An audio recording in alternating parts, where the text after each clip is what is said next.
Okay, now the last few minutes, I just addressed one of the 8 S's that Tariq Nasheed talks about in his book, the super thug.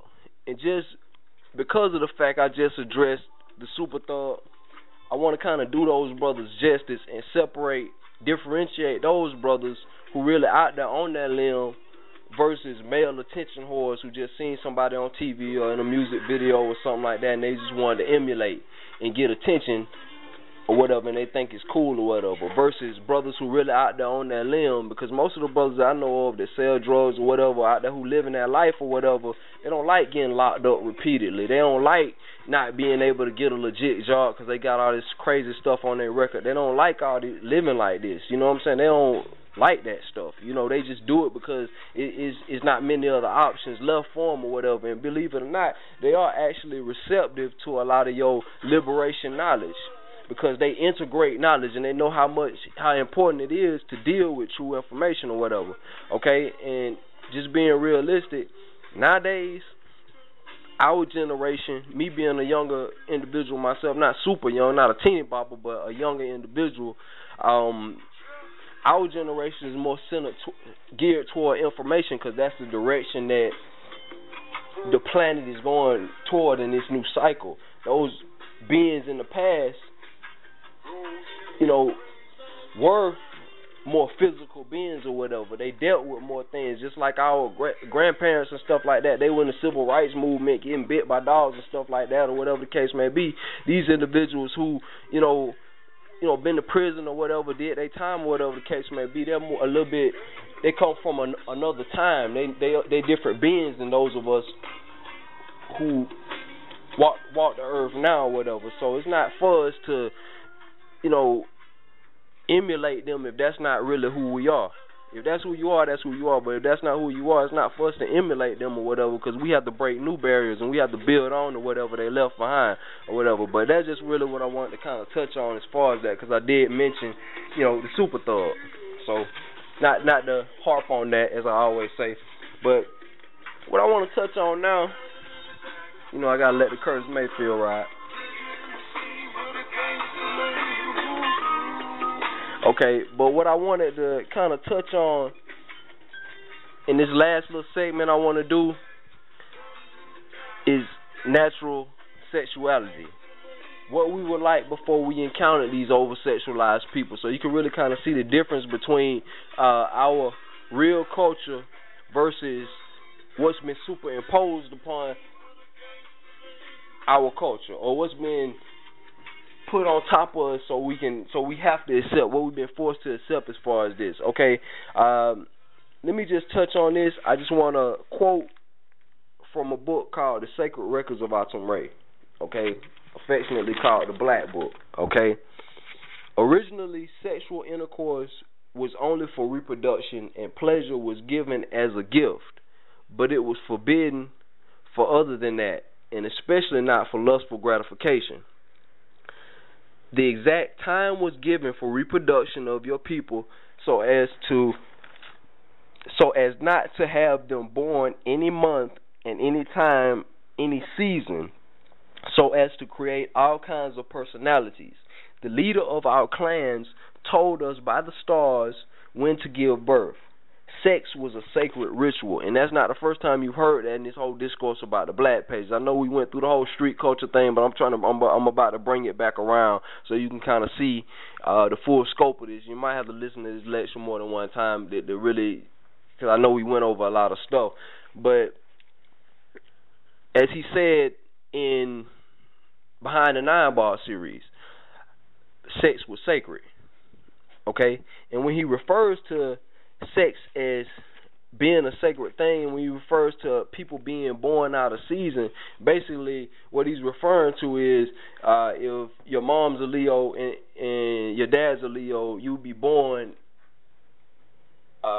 in a time frame where you would also be a Leo and you would have a balanced nature. They use that to breed people with certain kinds of natures, because whether you claim to believe in astrology or not, or I'm a born-again Christian, I don't believe in that astrology stuff or not, or whatever the case may be, you can't deny the fact that a Leo has a certain particular nature, a Capricorn has a particular nature, a Scorpio has a particular nature. Different peoples born up under different signs have particular natures.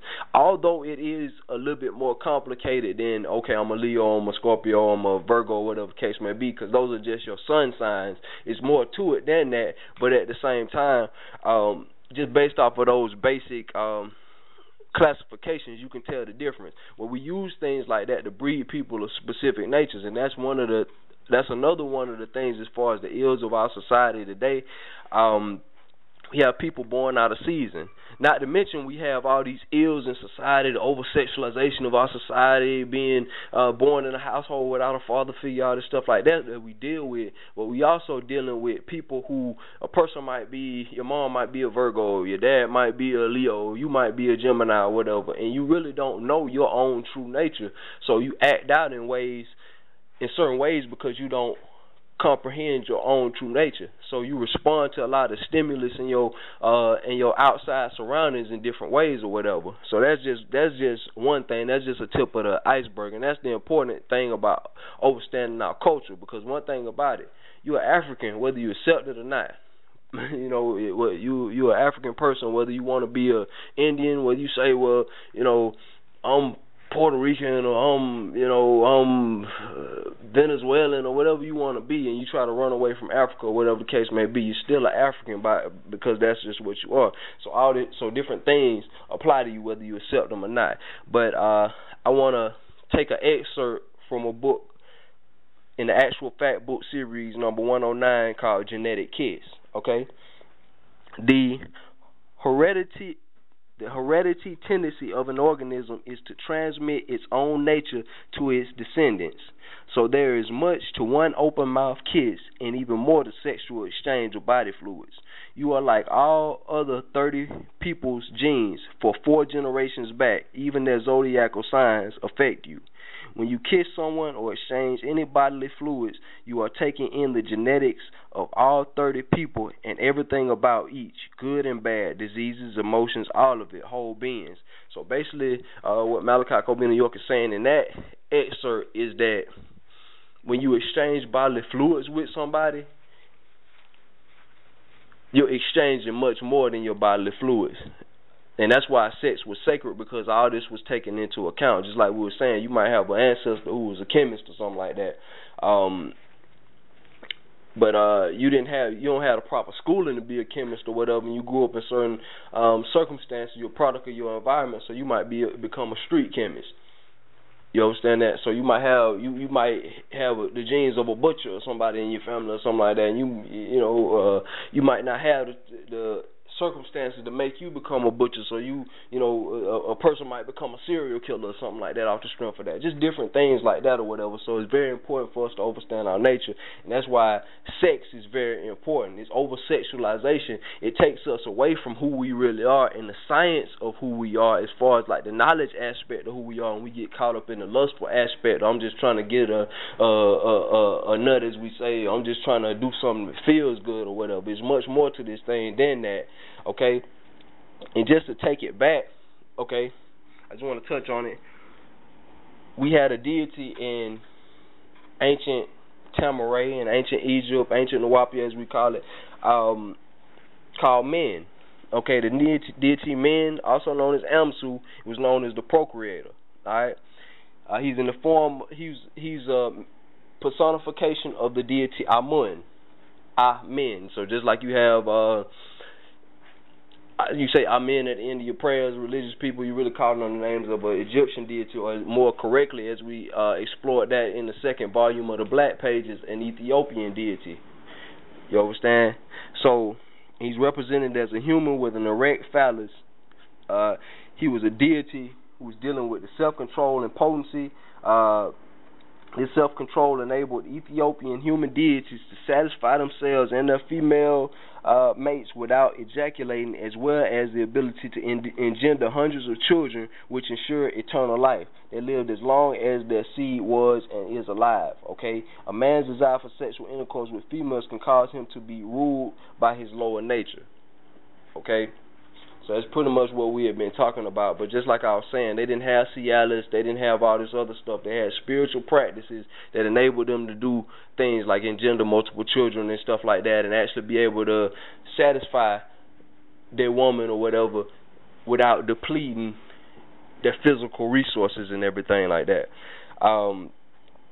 Even in the story of the Anunnaki, and we scratched the surface of this on Blackpages Part 1, the story of just a little bit about the Anunnaki, okay, how your biblical story of Genesis is taken from the story of the Anunnaki. Even the Anunnaki in the Sumerian tablets had sex. Just like in the Bible, the sons of God came in unto the daughters of men and bore them children. In the mythology of the Bible, pretty much just like I said, the sons of God came in unto the daughters of men. Okay, Oriental people, they deal with tantric texts. They deal with the art of tantra. Okay, Hindus deal with Kama Sutra. Okay, and all of this derived from our African culture, being that we are the indigenous people of the planet Earth, the first people on the planet Earth, and you can refer to Blackpages Volume 2. We touch on that a little bit more.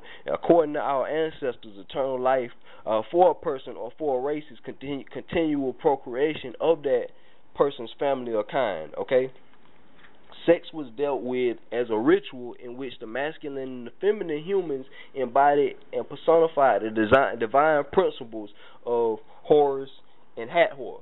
In the connotation of, Ethiopian or Egyptian religion, they personified the principles of Horus and Hathor, the sun and the sky. The sky being the feminine principle, the sun being the masculine principle. So they actually, during the act of sex, they actually became the deities. And a lot of people might look at that like, what is that? What are you saying? Okay, similar to how saying grace was originally presenting the meal as a sacrifice to a specific deity, and when you consume the meal, you intake a portion of that deity's essence. As we spoke of earlier in the Black Pages, we had a culture, not a religion, where everything was linked together as one. So that's one of the differences between a culture and a religion. Like, you can't escape, your prayer and your reverence toward the deities and toward nature herself. And the concept of, you praying to God, you praying to more than one God. It's only one God. Yes, it's only one God, and that was understood. God is not somewhere out there. We're a part of God. We exist within God, as it were, as y'all call it, or as our ancestors called it, Pa'ut, the all. Okay, you can't add to it, because where would you get it from? You can't take away from it, because where would you put it? Okay, the act of sex had spiritual and mental energies in mind, and when done properly, it could unlock vital forces in humans and also heal the human body. Okay, it encouraged physical fitness and tied into smai, okay, or what is commonly called yoga. Due to the fact it was used primarily for the purpose of reproduction, it tied into solar biology, which deals with what is commonly referred to as astrology and the Dendera, or what's commonly called the zodiac.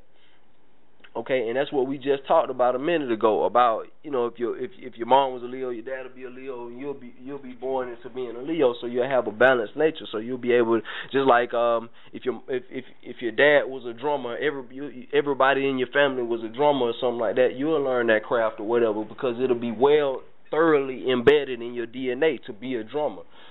You understand? So you'll have a natural inclination to that. You'll pretty much have a purified nature, so to speak. Okay, in our culture, sexuality wasn't something dirty, and it was inclusive within spirituality. However, nothing in excess. Sexuality included fasting, meditation, supplication, and prayer. All that was included up under the umbrella of sexuality, because sexuality was included within spirituality. There was and is a creative energy in sex that can be used for the fulfillment of goals if both partners are in tune and on the same frequency with one another. And that's another thing, as far as that's the purpose of the meditation and the prayer and everything like that. They were tuning into one another. They were getting their energies in sync, and they were making sure that they wanted the same things or whatever. When they want the same thing, they'd be able to unlock what they were trying to get at based on this ritual that they would perform based off of sex. And you kind of see the difference between the lustful thing and you just out banging mad different chicks versus our actual spirituality and our actual natural sexual practices where we could actually accomplish things and get things done based off of sex and based off of spirituality. And it wasn't an over-sexualization, because sex was just an aspect of your spirituality.